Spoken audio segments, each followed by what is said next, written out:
Une zone, et le terme n'est pas neutre, nous dira Galia Ackerman, une zone entourée de barbelés gardée par des policiers où l'on n'entre que muni d'autorisation spéciale et d'un guide du ministère des situations d'urgence, une zone où les seuls humains présents sont en tenue spéciale conçue pour résister à la radioactivité, une zone où des animaux, des loups, des sangliers, des renards errent au milieu de villages abandonnés, de décharges et de sites de stockage. Cet espace est une zone interdite, près de 2600 km² autour de la centrale nucléaire de Tchernobyl, dont le réacteur numéro 4 a donc explosé il y a 30 ans jour pour jour. À l'époque, l'Ukraine fait partie de l'Union soviétique qui a voulu croire et ne croit déjà plus tout à fait au modèle idéal d'une industrie parfaite. C'est ainsi qu'on présentait encore l'énergie atomique dans la Russie soviétique dans les années 1960. Pripyat, la ville où résident les ingénieurs et les ouvriers de la centrale, était censée symboliser justement ce progrès communiste. Mais bien avant le réacteur numéro 4, le bloc soviétique, si je puis dire, s'est déjà fissuré en cette année 1986. Et le tout nouveau, le tout jeune premier secrétaire du Parti communiste de l'Union soviétique, Mikhail Gorbatchev, a déjà lancé sa politique de transparence et de réforme. Alors nous allons aller respirer l'air de Pripyat en ce vendredi 25 avril 1986. La ville est située à moins de 3 km de la centrale atomique de Tchernobyl, à une centaine de kilomètres au nord de Kiev, donc en pleine République socialiste soviétique d'Ukraine. Pripyat, c'est une petite ville, enfin c'est une ville, devrais-je dire, de 49 000 habitants, ville nouvelle, fondée en 1970 au bord d'un cours d'eau afin d'accueillir les employés de la centrale logés dans des appartements confortables. Vous connaissez tout ce système de logement, de faveurs qui pouvait exister dans l'Union soviétique. La ville possède des équipements de qualité, des jardins publics, une piscine et même un parc d'attractions qui, en cette année 1986, doit être inauguré et dont la grande roue et les autotamponneuses ont déjà été livrées. Les habitants de Pripyat peuvent également profiter des forêts alentours, très belles forêts où l'on fait des promenades. En clair, et contrairement à une grande partie de l'Union soviétique, on peut dire qu'il fait relativement bon vivre à Pripyat. À 2 km et quelques se trouve la centrale nucléaire de Tchernobyl. Elle a été construite à partir de 1971. Elle compte 4 réacteurs et 2 autres qui sont en construction, des réacteurs destinés à la production industrielle d'électricité évidemment, mais aussi, et nous en parlerons tout à l'heure parce que ça n'est pas négligeable dans ce qui nous intéresse, à la production de plutonium. La capacité de la centrale est énorme, 4000 mégawatts, ce qui fait d'elle la plus importante centrale nucléaire du RSS. Et avec le projet qui est en cours, elle devrait carrément se placer à l'issue des travaux programmés au tout premier rang mondial. À l'intérieur, 2 réacteurs sont reliés à une gigantesque salle des machines, salle commune où se trouvent les turbines et les générateurs de courant alternatif. À côté de chaque bloc énergétique et de sa salle des machines se trouvent des installations de stockage des déchets radioactifs, solides et liquides. Se trouve également tout un réseau de transformateurs, naturellement, des générateurs de réserve à diesel et des installations hydrauliques ainsi que des stations de pompage, des bâtiments administratifs, enfin une sorte d'unité, si vous voulez, d'unité autonome à côté de chacun de ces blocs. Nous sommes donc le 25 avril 1986 et il se trouve que ce jour-là, des travaux de maintenance doivent être réalisés à la centrale. Précisément, il s'agit d'un test de sécurité qui a pour objectif d'étudier l'utilisation de l'électricité résiduelle produite par la rotation des turbines et qui pourrait, se dit-on en cas de panne électrique générale, qui pourrait être utilisée. Alors, on va donc faire cet exercice. Pour ça, il faut arrêter le réacteur numéro 4, réacteur mis en service 3 ans auparavant. C'est un test qui n'est pas particulièrement dangereux, il a déjà été effectué dans le passé. Les équipes de la centrale n'ont d'ailleurs pas vraiment la tête à tout ça, disons-le. La plupart pensent surtout aux toutes prochaines vacances du 1er mai, qui sont très importantes en Union soviétique. À 14 heures, l'expérience commence. Le test, à ce moment-là, doit être reporté parce que on a constaté la défection d'une centrale sur le réseau électrique et donc le réacteur numéro 4 doit continuer à fournir de l'électricité pour remplacer cette centrale défectueuse jusqu'à la fin de la journée. Ce qui veut dire qu'il est tard, il est même très tard, ce 25 avril, il est 23 heures passées lorsque l'expérience commence vraiment. 23 heures passées, or à minuit, on change d'équipe. Déjà, Ça commence mal, si je puis dire. Une nouvelle équipe prend la relève. Son chef s'appelle Alexandre Akimov. Il se trouve à la tête d'environ 200 collaborateurs qui vont donc travailler en service de nuit. Ce que personne ne sait à ce moment-là, c'est que le fonctionnement du réacteur à basse tension a modifié ses propriétés physiques. Nous verrons tout à l'heure avec... c'était très intéressant et agréable tout à l'heure dans le couloir. Alain Sirou m'expliquait exactement ce qui s'est passé, parce que pour tout vous dire, je n'avais pas parfaitement saisi la situation. Il nous le réexpliquera tout à l'heure, je vous le promets. Toujours est-il que on sait d'ores et déjà qu'un point chaud s'est formé au cœur, vous l'aurez compris, dans la toute fin de la soirée du vendredi 25 avril, ce qui veut dire que là, nous sommes déjà le samedi 26. L'équipe de nuit de la centrale nucléaire de Tchernobyl poursuit son test de sécurité. Encore une fois, le but, c'est d'étudier l'utilisation de l'électricité résiduelle produite par la rotation des turbines, électricité qui pourrait être utilisée en cas de panne générale. Alors, les opérateurs doivent commencer par ramener la puissance du réacteur à 25% de sa capacité totale. Ils la baissent donc, mais ils ne parviennent pas vraiment à la stabiliser à ce niveau. La vérité, c'est que la tension diminue trop vite. Le réacteur se trouble et bien entendu, bientôt, il va se retrouver en arrêt total. Les opérateurs à ce moment-là tentent de faire remonter la puissance, puisque le but c'est d'avoir une puissance à 25% de la puissance totale. Pour ça, il faut retirer des barres de neutralisation en quelque sorte qui sont installées pour faire descendre la puissance du réacteur. Là, on les retire. C'est ce qui permet de contrôler, de moduler en quelque sorte la puissance. Après 5 minutes, la tension du réacteur remonte donc. Le test peut reprendre. Il est 1h23 et 4 secondes exactement quand les turbines du réacteur s'arrêtent. Les pompes envoient moins d'eau vers le cœur du réacteur, ce qui veut dire que la vapeur va augmenter et va se former autour d'un point chaud. Nous verrons dans quelles conditions aussi tout à l'heure, parce que pour tout vous dire, lorsque Alain Sirou l'explique, c'est beaucoup plus clair que lorsque je le dis moi-même. La tension monte trop vite, des ouvriers veulent alerter les ingénieurs de la salle de contrôle du réacteur, il est 1h23 et 38 secondes. Je vous donne ces horaires pour vous montrer à quel point tout ça va très vite.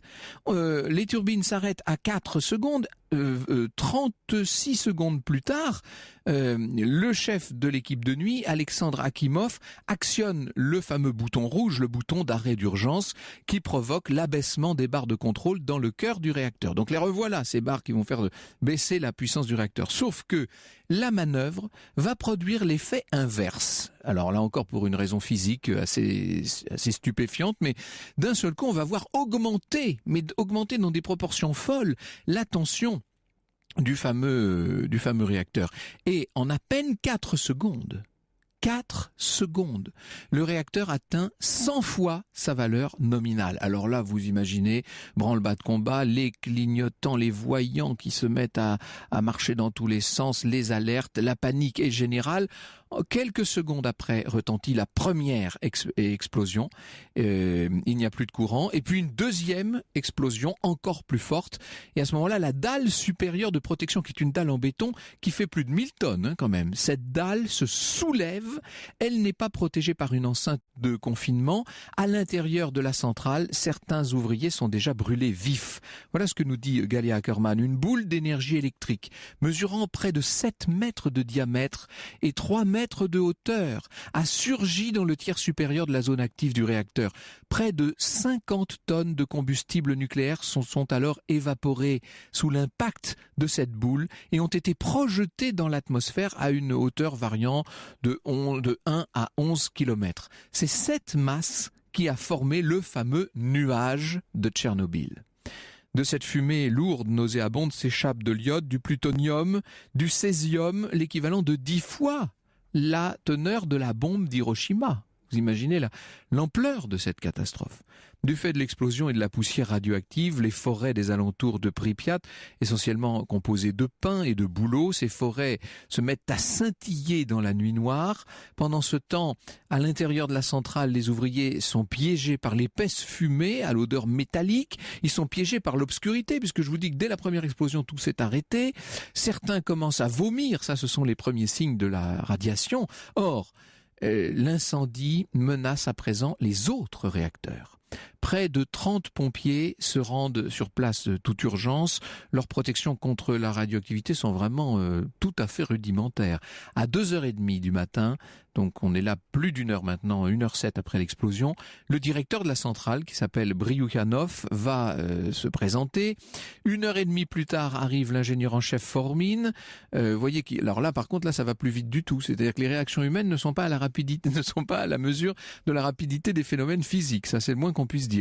La plupart des récits affirment que l'incendie de la centrale est maîtrisé à 5h du matin, mais il a sans doute fallu beaucoup plus de temps en vérité pour venir à bout des flammes. Le 26 avril, lorsque le jour se lève, alors qu'une fumée épaisse s'échappe de la centrale, un premier rapport est envoyé à Moscou. La catastrophe est tout de suite minimisée, bien entendu, il ne s'agit que d'un incident, mais le réacteur numéro 4 est intact, il va être remis en activité très bientôt, enfin on connaît toute cette phraséologie bureaucratique. À 13h, des émissaires venus de Moscou, dont pas mal de scientifiques d'ailleurs, arrivent à Kiev. Ils montent à bord d'un hélicoptère qui va survoler la centrale et là ils ne peuvent que constater l'ampleur de la catastrophe et notamment ils voient ce réacteur éventré, fumant. Un photographe va prendre toute une série de clichés, seulement les films seront détruits par la radioactivité. À 18h part de Moscou une équipe spécialisée, une équipe de secours. Mais vous vous rendez compte, il est 18h. Tout ça s'est passé aux alentours de minuit, 1h du matin. Donc on a perdu évidemment beaucoup de temps. Est-ce qu'on pouvait faire autrement ? C'est une des questions que nous nous poserons tout à l'heure. Dans les premières heures du dimanche 27 avril, commence le largage sur le réacteur détruit de tonnes et de tonnes de sable, de plomb. On descend très bas pour pouvoir les larguer le plus précisément possible, à 200 mètres de hauteur. Un journal du régime, l'Étoile Rouge, racontera quelques semaines plus tard les détails de l'opération et on y trouve notamment le témoignage de ce pilote qui dit « On restait suspendu au-dessus du cratère, on ouvrait la porte de l'hélicoptère, puis regardant dans l'ouverture et visant à l'œil nu, on laissait tomber le sac. » Voilà comment on réagit. Ce sont des largages qui vont durer pendant des jours et des jours et des jours. Ce même 27 avril, donc le dimanche à 14h, on est maintenant plus de 36 heures après la catastrophe. La ville de Pripyat, qui donc est située à 2 km de la centrale, est entièrement évacuée. Les 49 000 habitants vont quitter la ville à bord de plus de 1100 autocars qui ont été réquisitionnés pour la circonstance. Dans l'annonce diffusée par les haut-parleurs, nous dit Galia Ackerman, une voix féminine leur promettait un prompt retour dans 2 ou 3 jours, dès que la situation radiologique défavorable, c'est ainsi qu'on parlait, dès que la situation radiologique défavorable se serait améliorée. Ce n'était pas un mensonge délibéré, précise Galia Ackerman. Pourtant, l'air de la ville est largement saturé d'iode radioactif et de plutonium, mais comme les habitants de Pripyat n'emportent quasiment rien avec eux, l'évacuation se fait très rapidement en direction d'un certain nombre de localités alentours. Ce que j'ai simplement omis de vous dire, c'est qu'à ce stade, c'est-à-dire là maintenant, 2 jours après le début de la grande catastrophe nucléaire de Tchernobyl, l'Europe et le monde ne sont toujours pas au courant de ce qui est en train de se passer.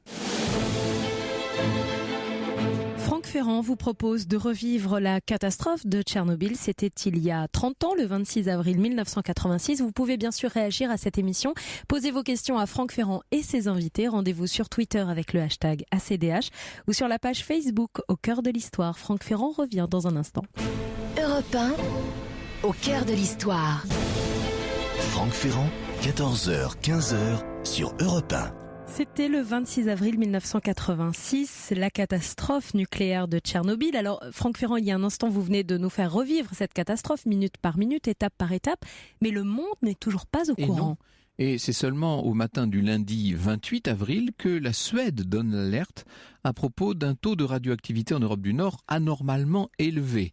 Une dépêche de l'agence Reuters relaie l'information, mais cette dépêche ne précise pas l'origine du taux anormal de radioactivité dans l'atmosphère, puisqu'on ne la connaît pas à l'époque. À 13h, les choses se précisent un peu, puisque l'agence France Presse, l'AFP, relaie une dépêche de l'agence soviétique TASS sur un accident survenu à la centrale nucléaire de Tchernobyl, mais sans sans préciser la date. Des soins ont été prodigués aux victimes. Voilà ce qu'annonce la dépêche.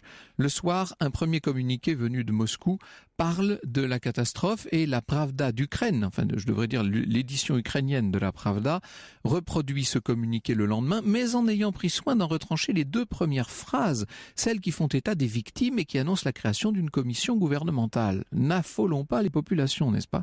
Ce n'est que le 29 avril, donc après 3 jours, que la presse occidentale parle enfin d'une grave catastrophe, et ce soir-là, le soir du 29 avril, le sujet fait l'ouverture des journaux de 20h en Europe. Les autorités soviétiques ne veulent surtout pas parler de la catastrophe, d'où un certain nombre d'approximations et de mensonges. Le 1er mai, les défilés de la fête du travail, les grands défilés soviétiques, vous savez, sont tout à fait maintenus, notamment à Kiev, qui quand même est situé à une centaine de kilomètres seulement de Tchernobyl.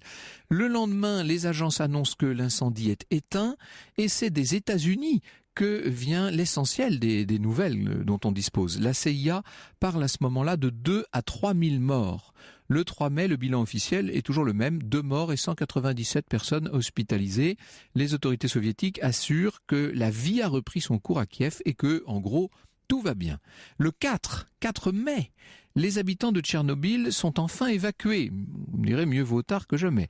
De même que ceux des villages situés dans un rayon de 30 km autour de la centrale. On avait évacué tôt les habitants de Pripyat, mais les habitants des villages beaucoup plus anciens qui se trouvaient à Tchernobyl et aux alentours ne sont donc évacués que le 4 mai.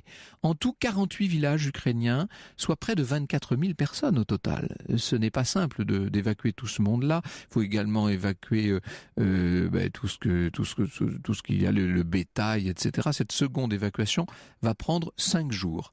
La panique donne lieu à toutes sortes de rumeurs, selon lesquelles, par exemple, la vodka et le vin blanc seraient recommandés contre les radiations. On y viendra tout à l'heure, bien sûr. Le pouvoir retient toujours l'information et le 5 mai, le chef du Parti communiste de Moscou, Boris Yeltsin, parle d'une erreur humaine pour expliquer la catastrophe. Au même moment, à Washington, le président américain Ronald Reagan déclare « Les soviétiques doivent une explication au monde, un compte-rendu complet de ce qui s'est passé à Tchernobyl ».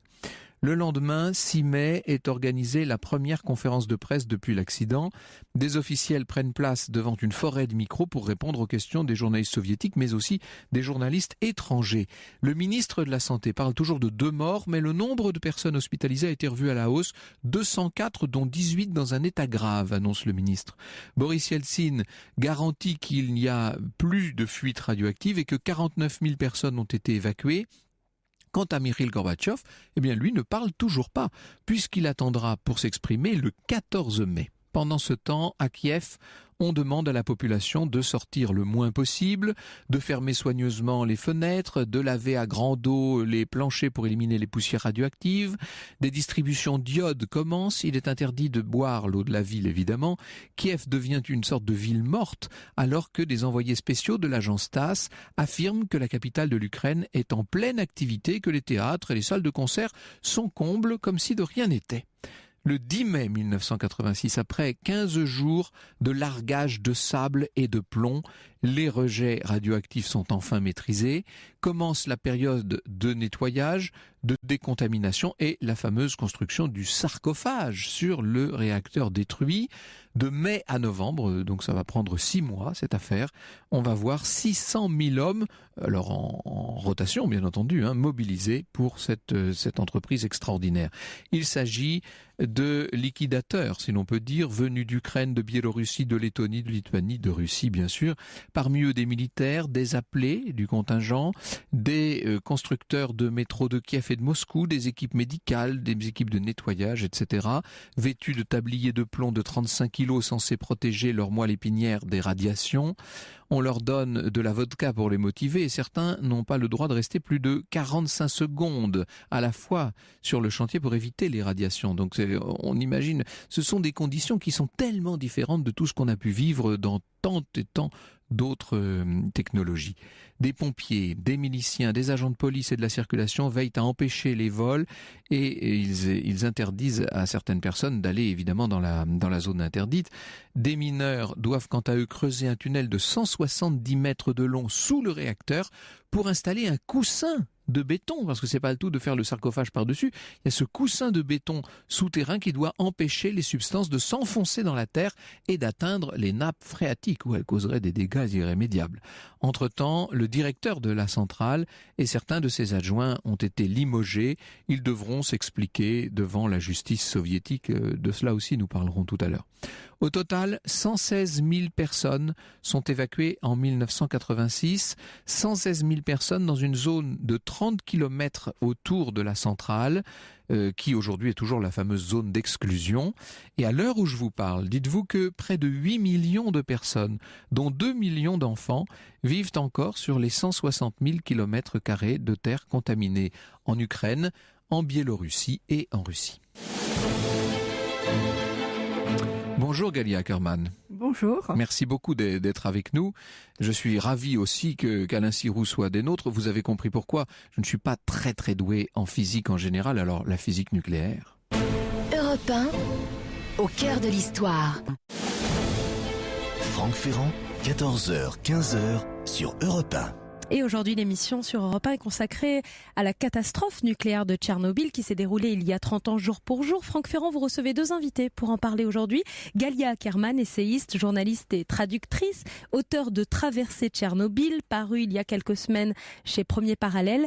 Et Alain Sirou, consultant scientifique d'Europe 1, directeur de la rédaction du magazine Ciel et Espace. Alors il faut que vous nous racontiez, Galia Ackerman, comment vous en êtes venu à vous intéresser à ce sujet de Tchernobyl auquel vous avez maintenant consacré 3 ouvrages. Traversée de Tchernobyl dont vient de parler Anissa, mais aussi Les silences de Tchernobyl en 2006 et Tchernobyl, retour sur un désastre en 2007. Eh bien, les choses parfois se produisent par hasard. En tout cas, j'ai commencé à m'occuper de Tchernobyl parce que j'ai traduit l'ouvrage que tout le monde connaît aujourd'hui, La supplication de Svetlana Alexievitch. Et c'est un livre qui m'a beaucoup touchée et surtout, j'ai participé avec Svetlana à la promotion de cet ouvrage, ce qui m'a permis de rencontrer plusieurs personnes qui s'intéressent à Tchernobyl. Des scientifiques qui étaient venus en France, ukrainiens et biélorusses, des artistes aussi, des penseurs comme Paul Virilio, etc. Et donc, je me suis laissée entraîner dans ce sujet. J'ai commencé à aller moi-même dans les zones contaminées, à rencontrer des gens, à voir ce qui arrive à la population qui habite dans les zones contaminées. Et je vous assure que c'est pas un spectacle très réjouissant. Alors justement, il y a 3 aspects en quelque sorte dès qu'on parle de Tchernobyl. Il y a la dimension politique que nous aborderons vers la fin de ce débat, c'est-à-dire la question de l'information des populations, qu'il s'agisse des populations soviétiques ou des populations du reste du monde à cette époque, et notamment de la population française, puisque c'est devenu maintenant, c'est très connu cette histoire du nuage radioactif qui serait censé s'être arrêté un peu avant les frontières françaises. Bon, bref, on sait très bien qu'il n'en est rien aujourd'hui. Le deuxième sujet, c'est celui des conséquences concrètes et pratiques justement sur la population et des mesures qui ont été prises ou n'ont pas été prises à cette époque. Et ça, c'est votre grand sujet, si je puis dire. Nous y venons dans un instant. Avant cela, revivons peut-être les événements eux-mêmes. Je viens de les raconter. Je vous propose d'entendre ce qu'on entendait sur l'antenne d'Europe 1 justement à ce moment-là. On était le 30 avril 1986. C'était Jean-Pierre Joulin qui envoyait son papier, si je puis dire, depuis Moscou. Voilà ce qu'on pouvait dire. D'après les services de renseignement américains, il est en fusion ou il a fondu. Les mêmes services de renseignement donnent le scénario suivant de la catastrophe. Vendredi, un premier réacteur de la centrale atomique a de sérieux problèmes. Samedi, le cœur de ce réacteur est entré en fusion. Dimanche, les soviétiques ont essayé d'intervenir et alors qu'ils essayaient d'intervenir, une explosion chimique est intervenue, le réacteur a été détruit, le toit a été soufflé, un énorme trou s'est ouvert, tout autour les murs du réacteur se sont écroulés. C'est d'ailleurs les images qu'ont rapportées les satellites espions qui sont braqués actuellement sur les lieux de la catastrophe. Et c'est alors, après cette explosion chimique, qu'un deuxième réacteur voisin, tout proche du premier, a été atteint à son tour, et c'est ce réacteur qui actuellement fondrait. Jean-Pierre, des experts ouest-allemands informés par les États-Unis estiment que la fonte de ce deuxième réacteur peut entraîner une catastrophe de la même ampleur que la première. C'est ce qu'on dit aussi à Washington ou pas ? À Washington, on pense, si vous voulez, que les deux catastrophes ont été quasiment simultanées et qu'actuellement, on est derrière le pire, si j'ose dire. Alors, on peut dire que dès le 30 avril, on avait quand même une vision relativement précise, grâce aux Américains en l'occurrence, de ce qui s'était passé en Ukraine, de ce qui s'était passé à Tchernobyl, Alain Sirou. Oui, c'est vrai, même si c'est difficile d'interpréter des images satellites. Oui. En fait, il y a eu un seul réacteur concerné. Tout s'est passé d'un seul coup, si je puis dire. Vous avez vraiment noté l'extrême rapidité. Oui, et c'est le réacteur numéro 4 qui est un réacteur extrêmement puissant, puisque c'est quand même 1000 mégawatts. Et pour schématiser l'accident, excusez-moi, mais on va vraiment le schématiser, mais le chaudron nucléaire, c'est quoi ? Ce sont des réactions de fission, qui sont dans un réacteur, et vous avez des grappes de barres. Et dans ces barres, vous avez de l'uranium. Et cet les barres, ça fait comme des espèces de grands néons, comme ça, qui descendent dans les... Il y en a vraiment beaucoup. Il y en a 1681 tubes qui descendent dans ce réacteur. Et vous avez un contrôle, en quelque sorte, de cette chaleur par des modérateurs. Ces modérateurs sont des barres aussi qui sont composées de bore ou d'autres matériaux absorbants qui permettent en fait de contrôler cette réaction. On augmente la puissance ou on la réduit en levant les barres. Voilà. Sauf que les barres en question, faut-il encore qu'elles puissent descendre dans le réacteur ? Parce que ça va être le problème. Là, Alors vous avez deux choses. Vous avez vraiment la puissance du réacteur, c'est-à-dire la chaleur, et puis vous avez ce qu'on appelle le caloporteur, c'est-à-dire vous avez un refroidissement, et le refroidissement, là pour le compte, c'est de l'eau. C'est-à-dire de l'eau qui circule dans le réacteur, et puis qui ressort et qui entretient une turbine. Donc c'est de la vapeur, et vous avez comme ça un équilibre. Vous avez vraiment la chaleur, vous avez l'évacuation de la chaleur, et vous avez la production d'électricité. Là, dans le test, qu'est-ce qu'on a voulu faire ? On a voulu baisser la température, on a voulu couper le réacteur, et voir aux limites de ce réacteur, finalement, comment il pouvait réagir. Et on se rend compte qu'il y a plusieurs erreurs. Il y a des erreurs humaines, et puis il y a une instabilité propre à ce réacteur qui fait qu'à un moment donné, la température a augmenté et qu'il était trop tard pour redescendre des barres de contrôle.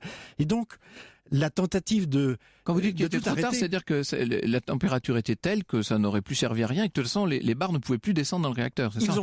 Ils ont tenté au dernier moment de descendre les barres, mais ils avaient coupé tous les signaux d'alarme, c'est-à-dire que ils avaient coupé... Mais oui, pour les besoins de l'expérience. Pour les besoins de l'expérience, mais c'était quand même vraiment extrêmement dangereux. Ce réacteur est très instable, et les gens qui opéraient n'étaient pas des physiciens. Ils avaient reçu des ordres, et donc ne pouvaient pas interpréter ce qu'ils voyaient. Ils n'avaient pas de marge de manœuvre, disons les choses. C'est très compliqué parce que c'est une accumulation, de circonstances qui font que finalement, dans un accident comme celui de Tchernobyl et comme beaucoup d'accidents, vous avez une part humaine, vous avez une part technique, vous avez une part, d'instruction alors propre au système soviétique qui faisait on appliquait à la règle. C'est rigide. Et puis ça ne pouvait pas exploser. On pensait que ça ne pouvait pas exploser. Ouais. Impossible. C'était totalement impossible. Le nucléaire était sûr. Alors pour venir sur le terrain de Galia Ackerman, quand vous parlez de fautes humaines, quelles ont été les erreurs humaines ? À qui peut-on reprocher les premières C'est extrêmement difficile. Je crois que c'est une chaîne. Il n'y a pas un individu qu'on peut, pointer du doigt. Chaque personne qui était à son poste avait une responsabilité qu'elle assumait. Mais c'est vrai que les signaux n'ont pas été compris et les conditions de l'expérience, dès le départ, étaient désastreuses. Mais il y avait un respect de l'autorité et il fallait faire cette expérience coûte que coûte. Il y a eu un procès, évidemment. Il y a même eu plusieurs procès, en vérité, Galia Ackerman. Oui, il y a eu un procès et les responsables, comme les personnes que vous mentionnez, le directeur de la centrale, l'ingénieur en chef de la centrale, ont été condamnés à de lourdes peines de prison.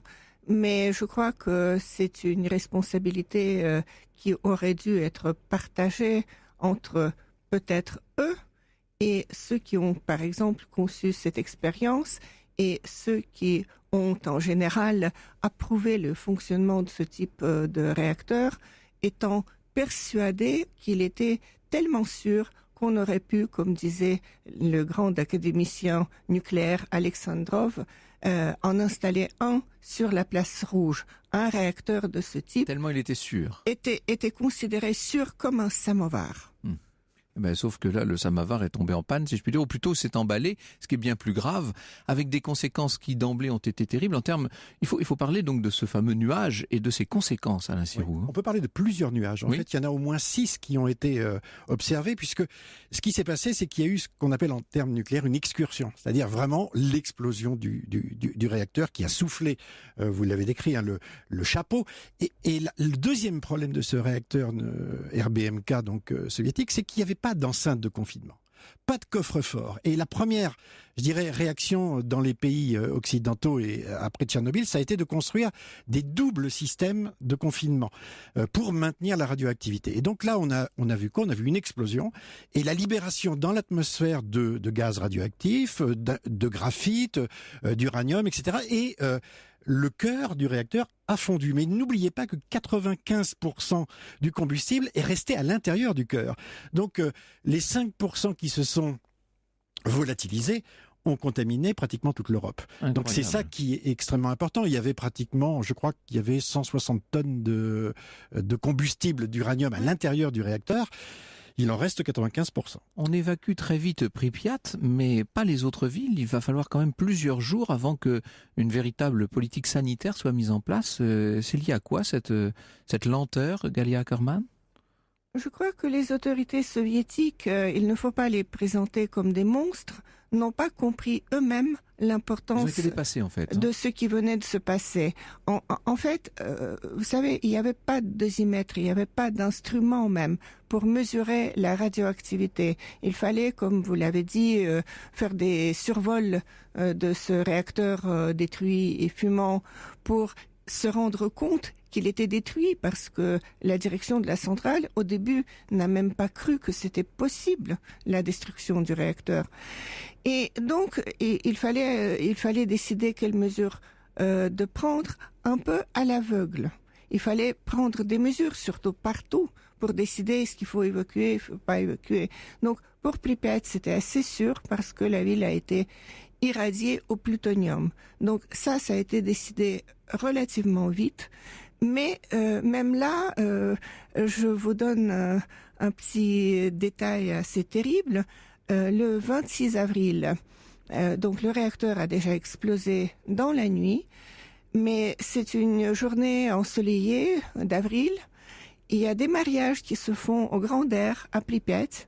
Les gens regardent depuis leur balcon la luminescence, c'est-à-dire ce gigantesque incendie, et pas seulement l'incendie, il y avait vraiment une sorte de luminescence dans le ciel qui était, paraît-il, très belle la nuit. Spectaculaire, oui, bien sûr. Oui, presque comme une aurore boréale.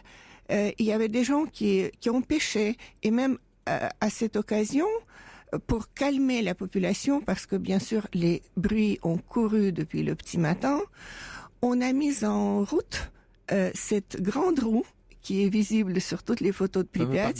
C'était le seul jour où cette grande roue a fonctionné, et donc tous ces enfants au grand air, sous ce qu'on appelle le bronzage nucléaire, se sont amusés sur la grande roue. Alors justement, quelles ont été les victimes directes et indirectes de cette catastrophe de Tchernobyl? C'est ce que nous allons voir dans un instant. Europe 1, au cœur de l'histoire. Franck Ferrand, 14h, 15h sur Europe 1. Un sarcophage de béton, triste présage, macabre nom, une fragile chape de plomb. Pour un futur nommé Armageddon. Armageddon. Les maisons, le ciel, la terre, les hommes, les enfants, les rivières, les animaux, la vie entière ont disparu dans la poussière. 26 avril, c'est le titre de cette chanson de Renaud, extraite de la compilation 20 ans Tchernobyl. Et aujourd'hui, ce sont les 30 ans de cette catastrophe nucléaire. Vous recevez 2 invités pour en parler avec vous, Franck Ferrand. Galia Ackerman, essayiste, journaliste et traductrice, auteur de Traversée de Tchernobyl, paru chez Premier Parallèle, et également auteur de Tchernobyl, Retour sur un désastre. Et Alain Sirou, consultant scientifique d'Europe 1 et directeur de la rédaction du magazine Ciel et Espace. Vous avez rencontré, vous, évidemment, tous ceux qui sont touchés directement par cette catastrophe de Tchernobyl. On peut dire, Madame Ackerman, qu'aujourd'hui encore, c'est très présent à l'esprit de beaucoup, bien entendu. Écoutez, bien entendu, c'est présent. Comment peut-il en être autrement?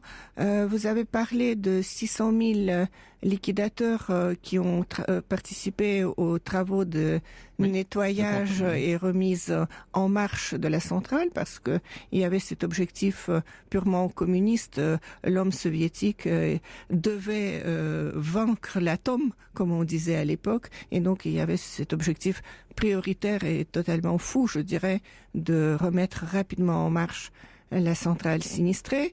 Donc c'est 600 000 seulement la première année, mais sur 5 ans, parce que les travaux ont continué pratiquement jusqu'à la fin. Un roulement considérable, donc des populations entières ont été concernées. Voilà, donc au total c'est 1 million de personnes. Si on considère tout le monde qui a travaillé dans cette zone pendant ces 5 ans, 1 million de personnes.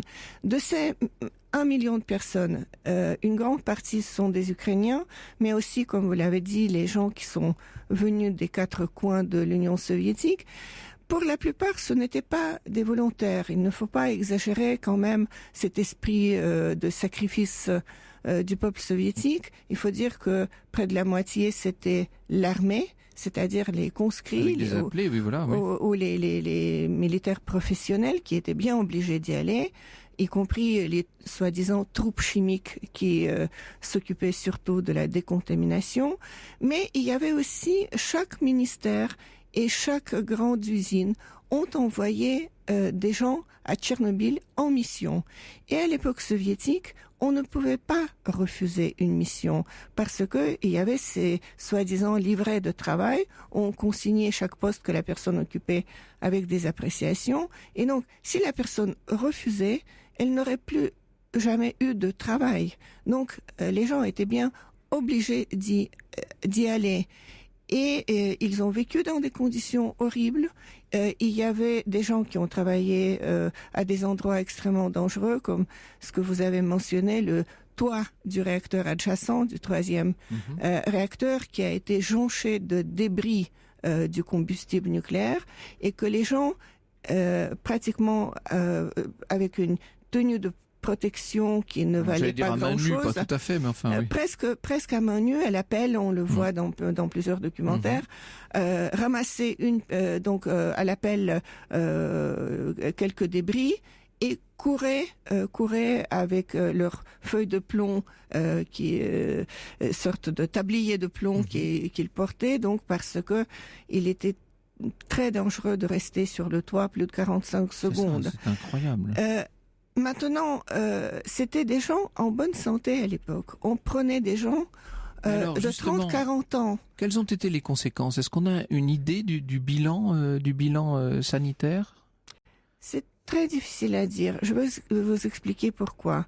D'une part, on interdisait aux médecins, ça c'était encore le système soviétique, d'établir le lien direct entre le niveau d'irradiation et des pathologies.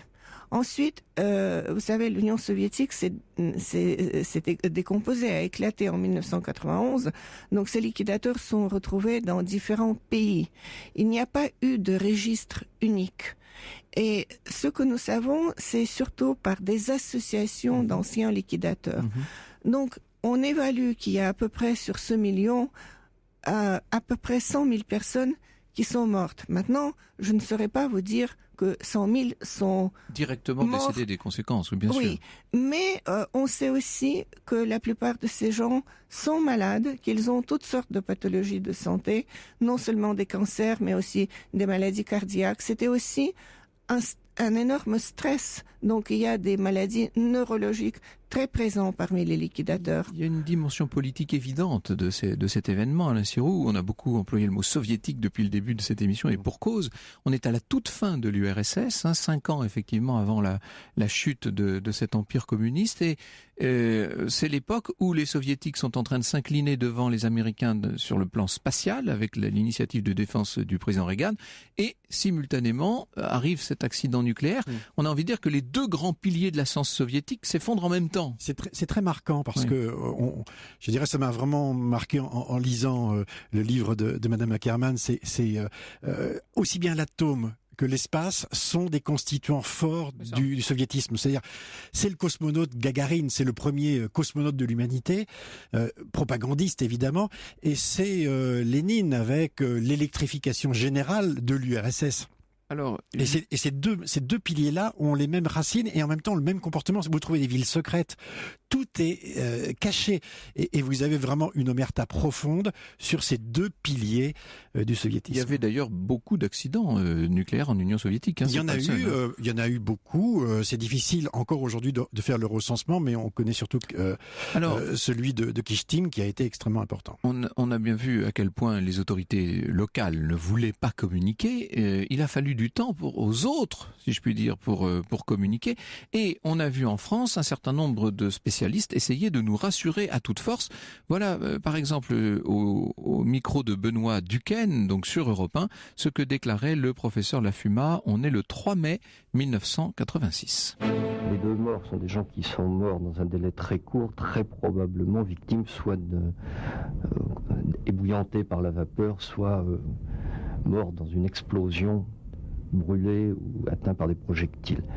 Bon, les autres blessés, le nombre de 180 n'est pas choquant, car dans une centrale nucléaire travaillent 200-300 personnes, et en même temps 18 dans un état grave.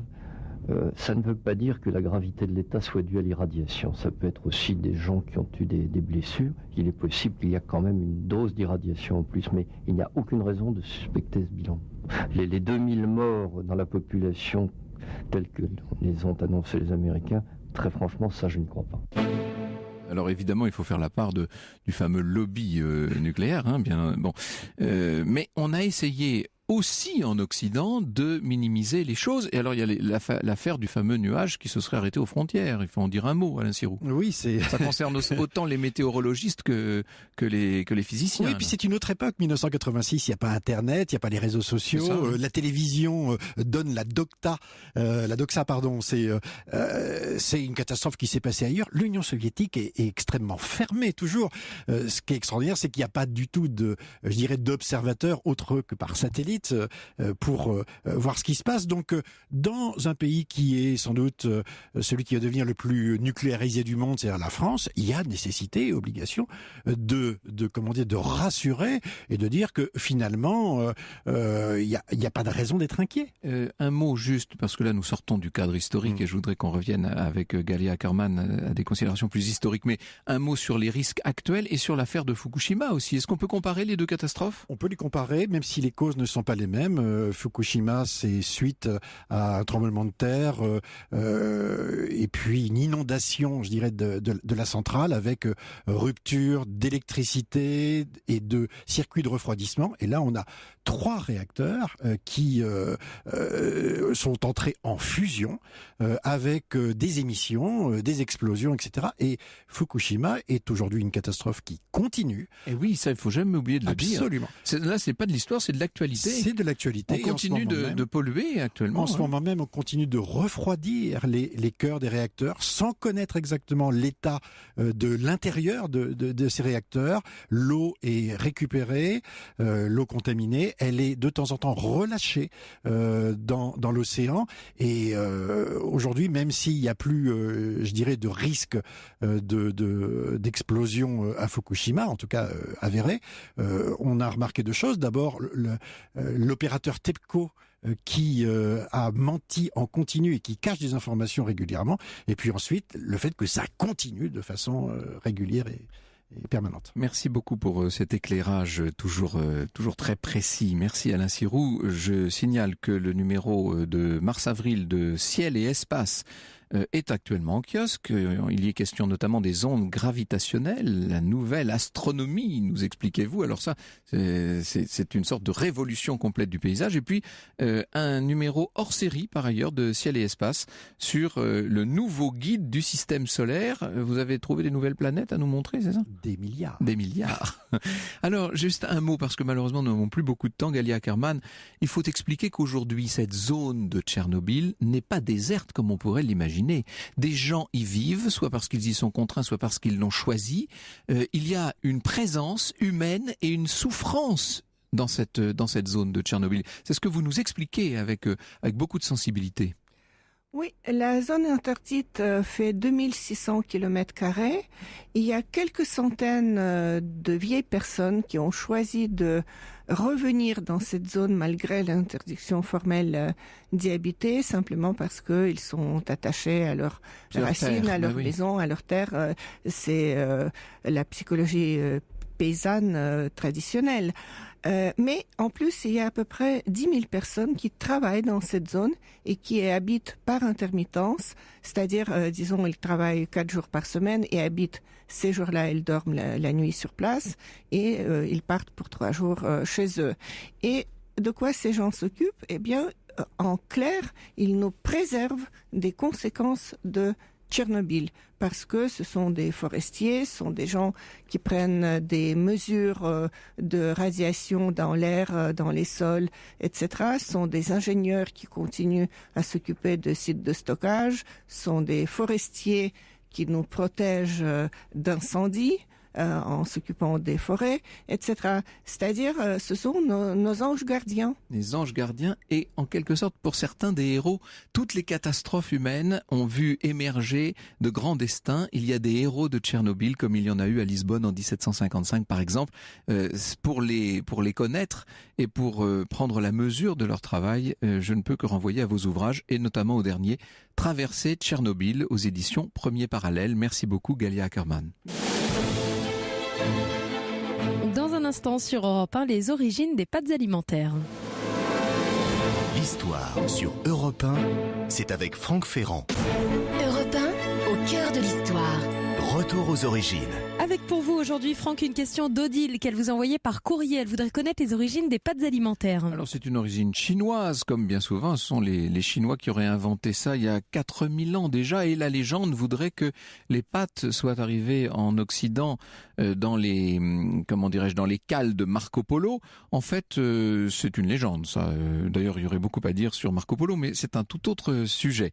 Ce qui est certain, c'est qu'on va voir en Italie se développer des spécialités de pâtes. Alors les spaghettis plutôt à Milan, les fettuccine à Rome, les lasagnes à Gênes, les macaronis à Naples, etc. Comment toutes ces pâtes ont-elles mis les pieds, si j'ose cette affreuse métaphore, en France ? Eh bien, dans les bagages de Catherine de Médicis au moment de son mariage. Tout ça est un peu simplifié, mais il y a sans doute un peu de vrai dans tout ça.